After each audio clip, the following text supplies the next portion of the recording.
ಶಾಸಕ ಮುನಿರತ್ನ ಕಚೇರಿ ಮುಂದೆ ಭಾರಿ ಹೈ ಡ್ರಾಮವೇ ನಡೀತಾ ಇದೆ. ಆರ್ಆರ್ ನಗರದಲ್ಲಿ ಪಟಾಕಿ ಹಂಚಿಕೆಗೆ ಪೊಲೀಸರು ತಡೆಯೊಡ್ಡಿದ್ದಾರೆ. ಪೊಲೀಸರೊಂದಿಗೆ ಬಿಜೆಪಿ ಶಾಸಕ ಮುನಿರತ್ನ ವಾಗ್ವಾದಕ್ಕೆ ಇಳಿದಿದ್ದಾರೆ. ಪಟಾಕಿ ಸಂಗ್ರಹಕ್ಕೆ ಅವಕಾಶ ಇಲ್ಲ ಅಂತ ಪೊಲೀಸರು ಹೇಳ್ತಾ ಇದ್ದಾರೆ. ನಾನು ಯಾವಾಗ್ಲೂ ಕೂಡ ಪಟಾಕಿ ಹಂಚ್ತೀನಿ ಸಾರ್ವಜನಿಕರಿಗೆ ಅಂತ ಹೇಳಿ ಮುನಿರತ್ನ ಅವರು ಹೇಳ್ತಾ ಇದ್ದಾರೆ. ಪೊಲೀಸರೊಂದಿಗೆ ಬಿಜೆಪಿ ಶಾಸಕ ಮುನಿರತ್ನ ವಾಗ್ವಾದಕ್ಕೆ ಇಳಿದಿದ್ದಾರೆ. ಪಟಾಕಿ ಸಂಗ್ರಹಕ್ಕೆ ಅವಕಾಶ ಇಲ್ಲ ಅಂತ ಪೊಲೀಸರು ಹೇಳ್ತಾ ಇದ್ದಾರೆ. ನಾನು ಯಾವಾಗ್ಲೂ ಕೂಡ ಪಟಾಕಿ ವಿತರಣೆಯನ್ನ ಮಾಡ್ತೇನೆ. ಪೊಲೀಸರ ಜೊತೆ ಬಿಜೆಪಿ ಶಾಸಕ ಮುನಿರತ್ನ ವಾಗ್ವಾದಕ್ಕೆ ಇಳಿದಿದ್ದಾರೆ.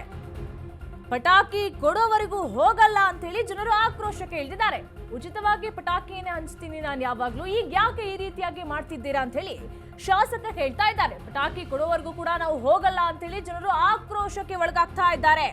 ಪೊಲೀಸರು ಸರ್ಕಾರದ ವಿರುದ್ಧ ಜನರು ಆಕ್ರೋಶವನ್ನ ಹೊರಹಾಕ್ತಿದ್ದಾರೆ. ಉಚಿತವಾಗಿ ಪಟಾಕಿಯನ್ನ ನೀಡ್ತೀನಿ ನಾನು ಪ್ರತಿ ವರ್ಷನೂ ಕೂಡ, ಆದ್ರೆ ಈ ವರ್ಷ ಯಾಕೆ ಕಚೇರಿಯನ್ನ ಬಂದ್ ಮಾಡಿದ್ದೀರಾ? ಅವರು ಪ್ರತಿ ವರ್ಷ ಉಚಿತವಾಗಿ ಪಟಾಕಿ ಕೊಡ್ತಾರೆ ಅಂತ ಹೇಳಿ ಸಾರ್ವಜನಿಕರು ಯಾವಾಗಲೂ ಕೂಡ ಅಧಿಕ ಸಂಖ್ಯೆಯಲ್ಲಿ ಸೇರ್ತಾ ಇದ್ರು. ಈ ವರ್ಷವೂ ಕೂಡ ಅಧಿಕ ಸಂಖ್ಯೆಯಲ್ಲಿ ಸೇರಿದ್ದಾರೆ. ಆದ್ರೆ ಪೊಲೀಸರು ಕಚೇರಿಗೆ ಬೀಗ ಜಡಿದಿದ್ದಾರೆ. ಯಾಕೆ ಹೀಗೆ ಮಾಡ್ತಾ ಇದ್ದೀರಾ? ಅಲ್ಲಿ ಜನರು ಕೂಡ ಆಕ್ರೋಶಕ್ಕೆ ಒಳಗಾಗ್ತಾ ಇದ್ದಾರೆ. ನಾವು ಪಟಾಕಿಯನ್ನ ತಗೊಳ್ಬೇಕು, ಪ್ರತಿ ವರ್ಷವೂ ಕೂಡ ತಗೊಳ್ತೇವೆ. ಮುನಿರತ್ನ ಅವರು ಪ್ರತಿ ವರ್ಷವೂ ಕೂಡ ಪಟಾಕಿಯನ್ನ ಹಂಚಿಕೆ ಮಾಡ್ತಾರೆ.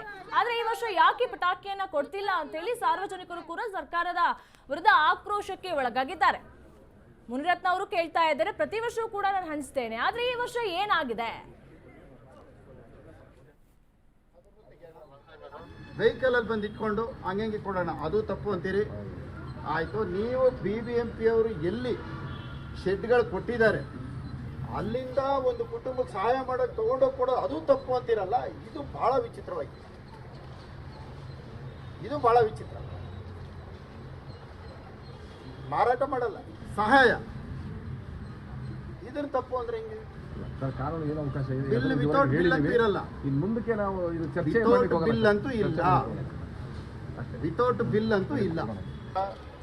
ಬಡ ಕೂಲಿ ಕಾರ್ಮಿಕರು,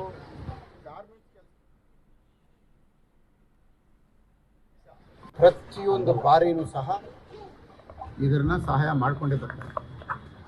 ಇದೇನು ಇವತ್ತು? ಆದರೆ ಏಕಾಏಕಿ ಈ ವರ್ಷ ಪೊಲೀಸ್ನವರು ಸುಮಾರು 100 ಜನ ಇದ್ದಾರೆ. ಅದರಲ್ಲಿ ಒಂದು 3-4 ಜನ ಸ್ಟೇಷನ್ ಇನ್ಸ್ಪೆಕ್ಟರ್ಗಳು, ACPಗಳು ಎಲ್ಲ ಬಂದಿದ್ದಾರೆ. ಪಟಾಕಿ ಕೊಡಬಾರ್ದು ಅಂತ. ಪಟಾಕಿ ಕೊಡೋದು ಎಲ್ಲಿಂದ ನಾವು ತರೋದು? ಎಲ್ಲಿ ಇವತ್ತು BBMP ಅವರು ಒಂದು ಸಪ್ರೇಟಾಗಿ ಒಂದು ಜಾಗ ಮಾಡಿದ್ದಾರೆ. ಆ ಜಾಗದ ಹತ್ರ ಹೋಗಿ ಪ್ರತಿ ವರ್ಷ ಮಾಡ್ತೇನೆ, ಈ ವರ್ಷನೂ ಮಾಡ್ತೇನೆ. ಆದರೆ ಹೊಸದಾಗಿ ಪೊಲೀಸರು ಏನು ಹೇಳ್ತಾ ಇದ್ದಾರೆ? ಮಾಡಬಾರ್ದು, ಕೊಡಬಾರ್ದು. ಒಳ್ಳೆ ಅಂಗಡಿಯಿಂದ ನೇರವಾಗಿ ಖರೀದಿ ಮಾಡಿ ಬಡವರ ಮನೆಗಳಿಗೇನೆ ನೇರವಾಗಿ ತಲುಪಿಸ್ಬೋದು ಅಂತಾನು ಕೇಳ್ತಾ ಇದ್ದೀನಿ. ಮನೆಗೂ ತಲುಪಿಸಂಗಿಲ್ಲ ಅಂತ ಹೇಳಿ ಬಹುಶಃ ಇಡೀ ದೇಶದಲ್ಲೇ ಒಂದು ವ್ಯಕ್ತಿ, ಒಂದಿಬ್ಬರು ತಗೊಂಡೋಗಿ ಮನೆಗೆ ಕೊಟ್ಟು ಆ ಮನೆಗಳಿಗೆ ಆ ಮಕ್ಕಳ ಪಟಾಕಿ, ಇದೇನು ದೊಡ್ಡ ದೊಡ್ಡ ಪಟಾಕಿಗಳಂತ, ಅದಕ್ಕೂ ಅಂಗಡಿನಿಂದ ತಗೊಂಡೋಗಿ ಡೆಲಿವರಿ ಮಾಡೋದಕ್ಕೂ ಅವಕಾಶ ಇಲ್ಲ ಅಂತ ಹೇಳಿದ್ರೆ,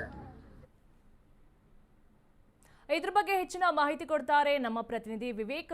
ಬಿಜೆಪಿ ಶಾಸಕ ಮುನಿರತ್ನ ಕಚೇರಿಗೆ ಬೀಗ ಹಾಕಿದ್ದಾರೆ. ಪ್ರತಿ ವರ್ಷವೂ ಕೂಡ ಅವರು ಪಟಾಕಿಯನ್ನು ಹಂಚ್ತಾ ಇದ್ರು, ಆದ್ರೆ ಈ ವರ್ಷ ಕಚೇರಿಗೆ ಬೀಗ ಹಾಕಿದ್ದಾರೆ. ಅಲ್ಲಿ ಸಾರ್ವಜನಿಕರು ಕೂಡ ಆಕ್ರೋಶವನ್ನ ವ್ಯಕ್ತಪಡಿಸಿದ್ದಾರೆ. ನಾವು ಪ್ರತಿ ವರ್ಷವೂ ಕೂಡ ಪಟಾಕಿಯನ್ನು ತೆಗೆದುಕೊಳ್ಳಕ್ಕೆ ಬರ್ತಾ ಇದ್ವಿ, ಆದ್ರೆ ಇವಾಗ ಯಾಕೆ ಸರ್ಕಾರ ಈ ರೀತಿಯಾಗಿ ಮಾಡ್ತಾ ಇದೆ ಅಂತ ಹೇಳಿ ಸಾರ್ವಜನಿಕರು ಕೂಡ ಆಕ್ರೋಶವನ್ನ ವ್ಯಕ್ತಪಡಿಸಿದ್ದಾರೆ.